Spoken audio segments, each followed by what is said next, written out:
拍拖會遇到嘅尷尬事，第一種叫錯名，一心邊個嚟㗎？邊個係心心？邊個係心月？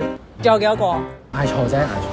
一心第二種拖錯人，第三認錯係阿媽。我做乜咁啱啊？咁孝順嘅，同我媽出嚟行街。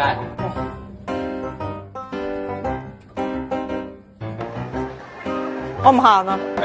好攰啊！我要似你阿媽，我唔行啊！多人喎呢度，我唔嚟啊！我唔要行路啦，好攰啊！你孭我。我哋按摩點心下。